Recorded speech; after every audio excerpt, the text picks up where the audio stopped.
What's up, Ragin Nation? How's it going? This is Alex Yu, and you're watching the Ragin Ronin review. I got a review for you.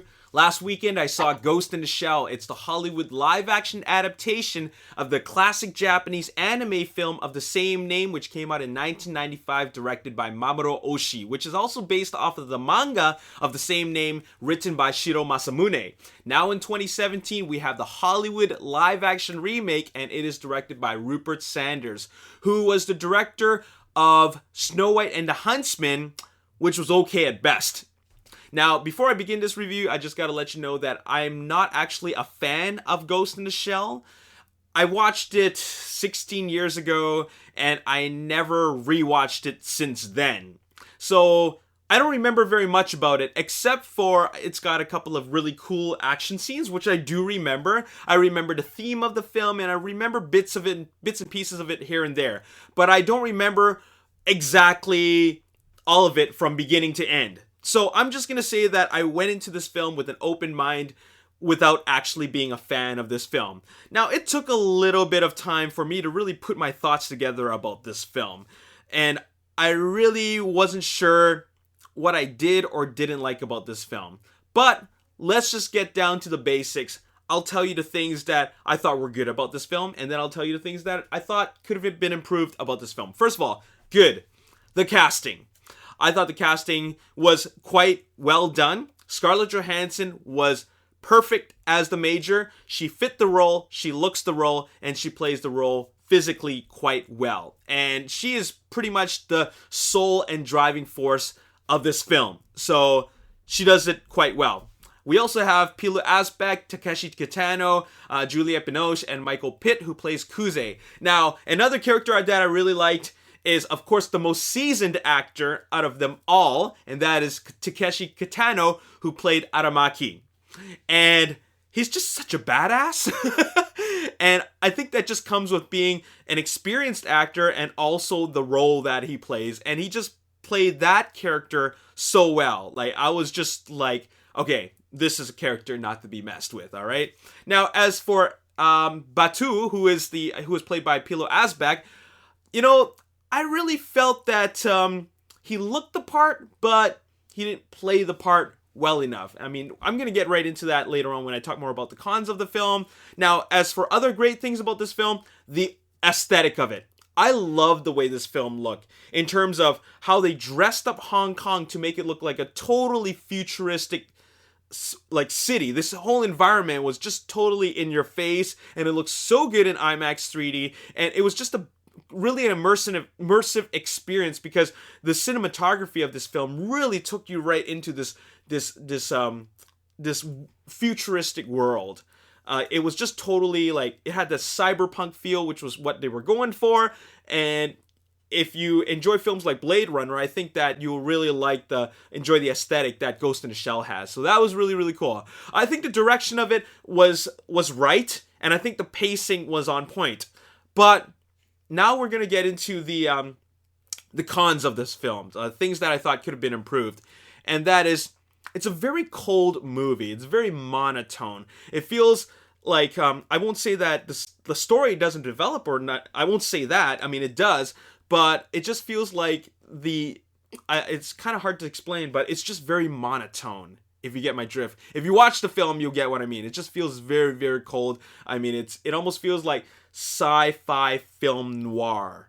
So I don't know if that's a bad thing, but that's just a general feeling that I got out of it.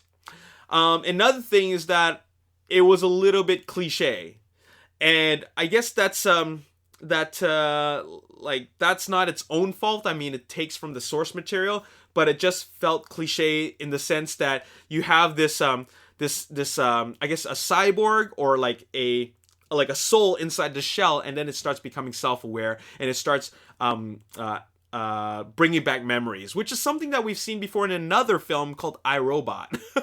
So it's very, very familiar territory in that sense.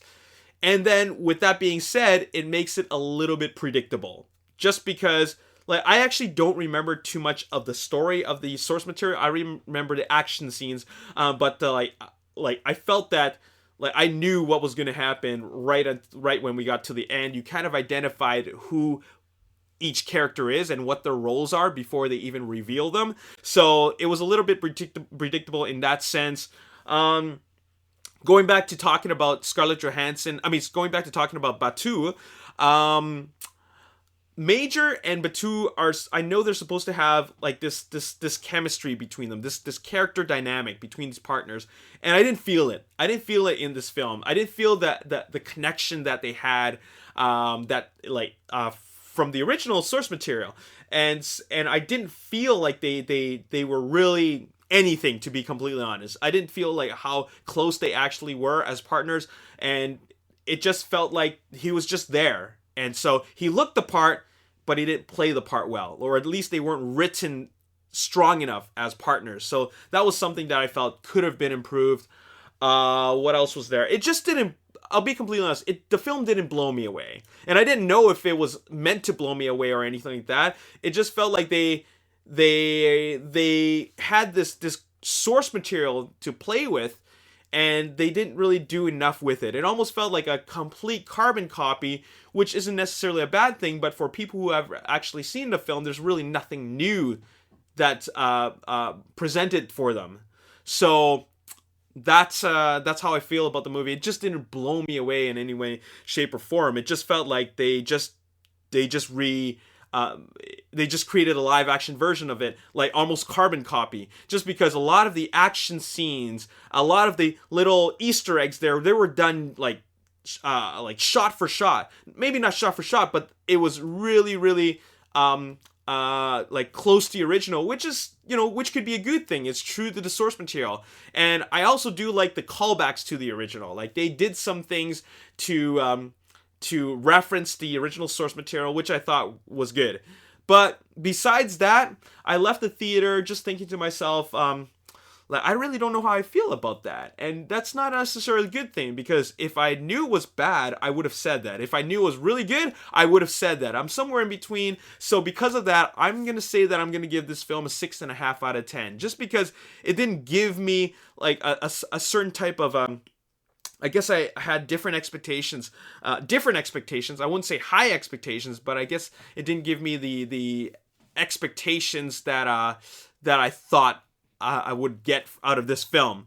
I think a huge portion of it had to do with the action, because I knew how the action was going to be, but I felt like they didn't do enough to really make it different and stand out. It feels like if you've seen the anime, like the action that like they did there was more kinetic and more cool in that sense. So but anyways, it's a visually pleasing film. It looks really cool, and I think that if you like it from the technical aspect, I think that it could excel in that department. It definitely excels in that department. But anyways, that's all I gotta say in this review. I'm gonna give it a 6.5 out of 10. It's nothing mind-blowing, but I think that fans will enjoy it. 6.5 out of 10. I would suggest catching it in IMAX 3D. It looks really great in IMAX 3D. And there you have it. Excuse me. As always, if you enjoyed this review and you want to see more, hit the like button, subscribe to the YouTube channel, like me on Facebook, The Ragin Nation. Also follow me on Twitter, Ragin Nation. My name is Alex. Thanks for watching. I'll see you next time. Peace. Those musical numbers. The pacing was perfect. And of course, it had that very, very magical and Disney-like fantastical feel to it.